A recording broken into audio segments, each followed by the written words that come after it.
Créons cette décoration de fête idéale pour de nombreux espaces. J'utiliserai ce seau vide de 5 litres comme base.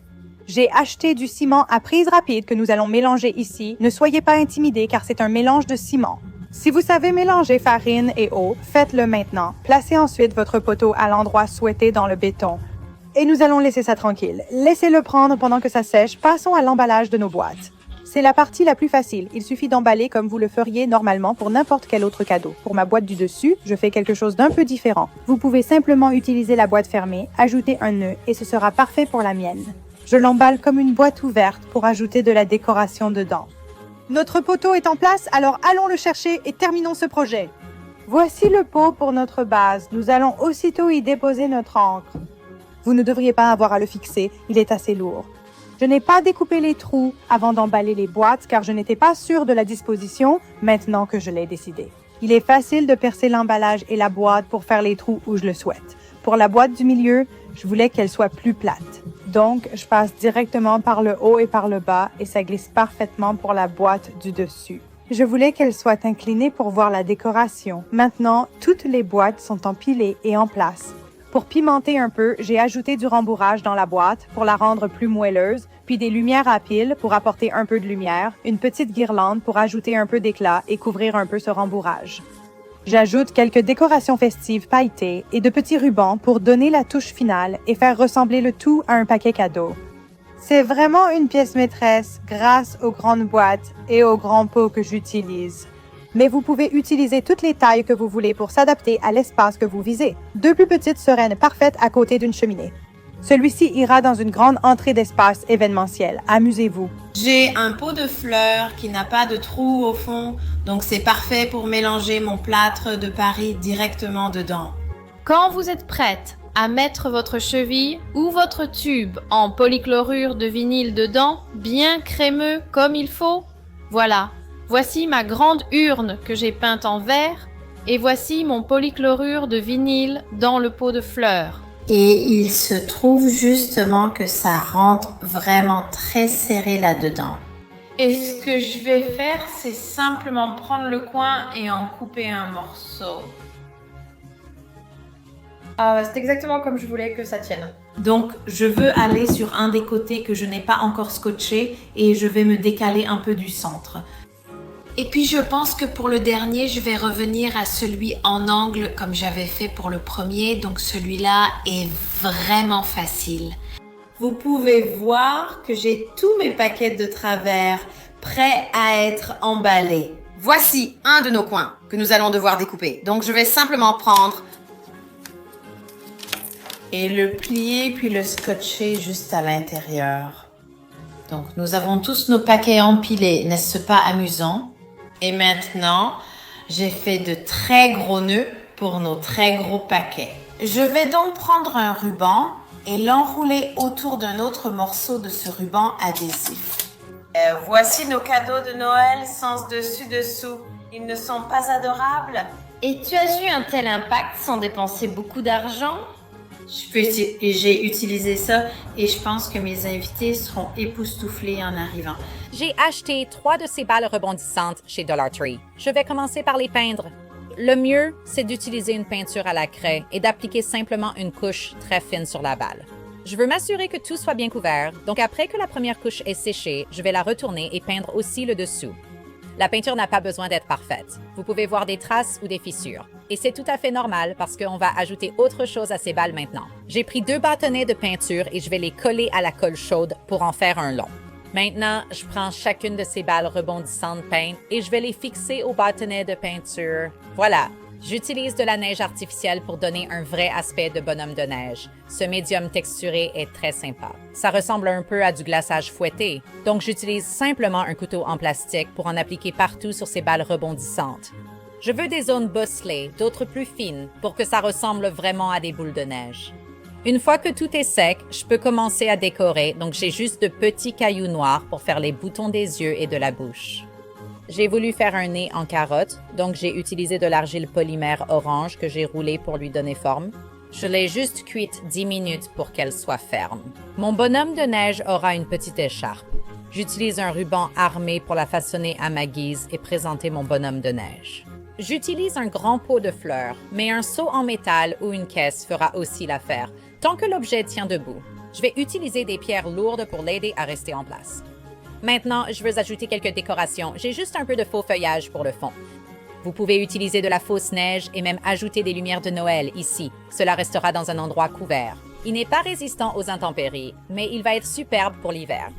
J'espère que cela vous a donné envie d'acheter des balles rebondissantes chez Dollar Tree pour créer votre déco de bonhomme de neige cet hiver. J'ai cette urne en plastique que je vais utiliser pour ce projet. Je veux vraiment bien coincer ça, très très serré. Pour que je puisse soulever ça à partir du polystyrène. Et la prochaine chose que je veux faire, c'est le tailler juste en dessous du bord de mon urne. Et je vais enfoncer ça dans le polystyrène jusqu'au fond. J'ai ma grosse boule en polystyrène ici et je ne veux pas y faire un gros trou. Je veux juste quelque chose pour pouvoir insérer ma pièce de bois.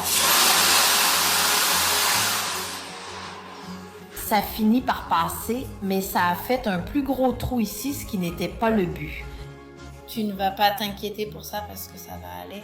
C'est bien fixé et sécurisé parce que ce n'est pas rond, ça ne va pas glisser. Et je vais pousser celui-ci tout en bas. Maintenant, vous pouvez voir qu'ils ne sont pas tout à fait alignés l'un au-dessus de l'autre. Mais ne vous inquiétez pas, on va tout cacher. J'utilise maintenant des épingles en S, florales ou à verdure. Elles portent plusieurs noms, mais restent des épingles. Ça ressemble à ça dès qu'ils en ont dans les magasins à $1. Allez faire le plein de ces guirlandes. On va commencer par celle du haut ici.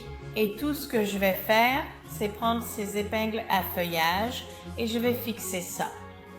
Donc ces guirlandes de Dollar Tree font 15 pieds de long. Elles sont une bonne affaire et comme dit, je les utilise toute l'année. Je sais que ça ressemble à, vous savez, une sorte de pain.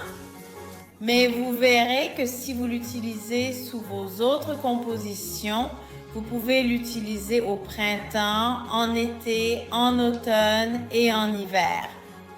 Et personne ne s'en rendra compte. C'est parfait pour cacher des choses. Donc, je ne m'inquiète pas pour le fond parce qu'on va remplir sous ce pot. Mais vous pouvez voir, nous avons deux types distincts de boules de copieur. J'ai une guirlande de 9 pieds, non lumineuse, bien plus épaisse, achetée chez Walmart pour seulement 198 $ l'an dernier. Je vais déballer ça. Comme je l'ai dit, vous verrez, c'est beaucoup plus épais. Il y a beaucoup plus de matière, mais elle ne fait que 9 pieds de long. Et encore une fois, vous allez la déployer comme vous le feriez avec n'importe quelle guirlande avec laquelle vous travaillez. Et je vais commencer avec ça au fond de mon pot. Vous voulez aussi vérifier la présence de taches blanches cachées ou visibles, comme celle-ci. Vous allez vouloir les recouvrir et en le faisant, il suffit de les ébouriffer et de les faire ressortir un peu pour donner plus de volume.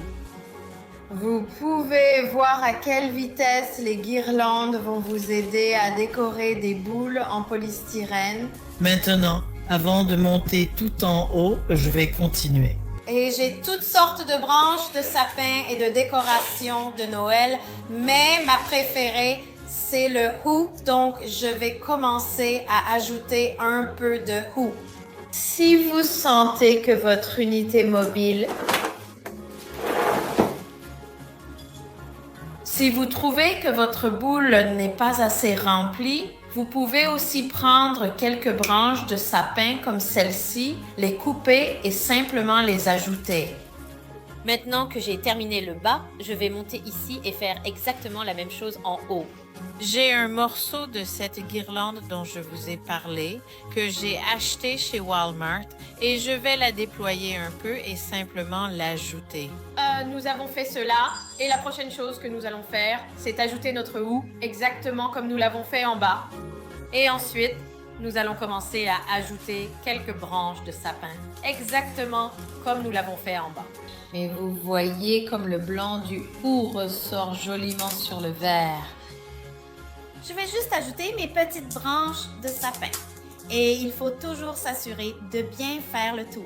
Et assurez-vous qu'il n'y ait pas de blanc du polystyrène ou même de verre qui dépasse. Si vous avez pu trouver les grosses boules en polystyrène vert, assurez-vous qu'on ne les voit pas du tout. Voici le bas et le haut. N'est-ce pas magnifique maintenant? Je peux voir en le regardant de cette façon que le haut est un peu trop chargé de ce côté et un peu léger de l'autre côté.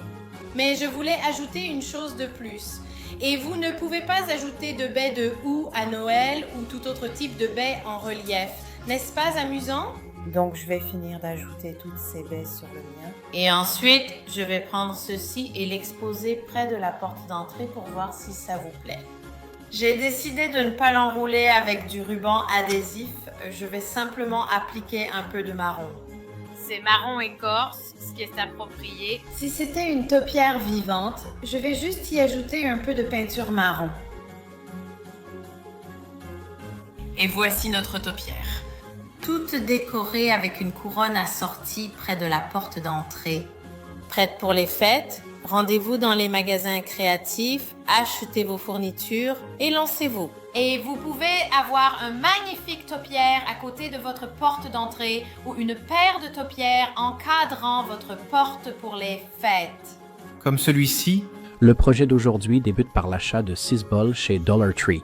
D'abord, traçons 2 cercles sur des planches. Une fois que nous avons tracé les cercles, nous allons simplement utiliser une scie sauteuse pour les découper.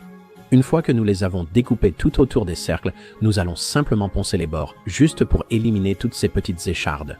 Une fois que nous les avons tout découpés, nous allons disposer ces 6 bols, car nous devons leur donner un aspect givré, donc nous allons les poser sur du carton. Prenez de la peinture en spray blanche, mais ne vaporisez pas trop fort. Ce que nous voulons, comme je l'ai dit plus tôt, c'est un aspect givré, donc il suffit d'y aller légèrement. Maintenant, l'un des socles ronds que nous avons. On va le peindre en blanc avec 2 couches, et l'autre sera peint en noir à la bombe. Je vous expliquerai pourquoi ensuite. Cela nécessitera sans doute 2 couches de chaque côté. Quand nous aurons ces bols, nous allons tracer un cercle tout autour du haut, puis nous allons les découper. Maintenant, j'utilise un couteau chauffant. Tout autre outil pourrait fissurer ces bols, donc prenez le couteau chauffant, faites-le chauffer, puis faites-le tourner tout autour jusqu'à ce que vous ayez découpé la partie voulue. Maintenant, vous n'êtes pas obligé de le faire sur les 6. Je l'ai fait car je ne savais pas lesquels utiliser pour le dessus ou le dessous. J'ai découpé un trou sur le côté, comme ça je peux faire passer une rallonge par là. Je vais mettre de la colle chaude sur un bol. Le poser sur la base blanche, ce sera notre premier bol. Ensuite, on va mettre de la colle chaude à quelques endroits et on va coller beaucoup de ces bols ensemble, fond contre fond. Tu vois les trous? Ils vont s'aligner les uns avec les autres. Et je vais te montrer pourquoi on doit faire ça plus tard. Une fois que ces bols sont bien alignés, je vais remplir tous les espaces avec de la colle chaude. Maintenant, prends cette base et on va passer un câble à travers avec nos lumières. J'ai un peu abusé des lumières, mais comme je n'utilisais plus ces guirlandes à la maison, je les ai mises là. Mais ce qu'on va faire, c'est faire passer toutes ces lumières à travers tous les bols, toutes les couches. Une fois qu'on a pris cette première base, on va passer à l'étape suivante et on va la coller avec de la colle chaude. Veillez à ne pas vous brûler. Je mets un peu de colle à certains endroits et vérifie l'alignement avec le dessus. On va simplement monter vers le haut en tirant les lumières à travers les trous qu'on a découpés au fur et à mesure. Et on va avoir 3 couches de ces bols empilés en double les uns sur les autres. On va coller le dernier bol, mais je vais mettre un lien sur celui-ci. J'ai vu ça au Dollar Tree et c'était vraiment mignon. Donc je devais le mettre sur cette première couche. Ensuite, mettons un peu de cette colle chaude et on va placer ce cercle noir par-dessus. Et puis j'ai trouvé un joli petit seau-peint chez Dollar Tree. On va le mettre maintenant, on va ajouter un peu de décoration à notre bonhomme de neige. Le voici, dès qu'on le branche, il s'allume, c'est magnifique. Assis près du sapin, mets un peu de houx juste au-dessus du chapeau. Et n'oublie pas, on a cette cravate-là, ça donne juste une petite touche en plus à notre bonhomme de neige. Je trouve que ça a très bien marché et j'espère que tu voudras faire ton propre bonhomme de neige avec un bol du Dollar Tree. Merci d'avoir regardé Home Talk, à la prochaine.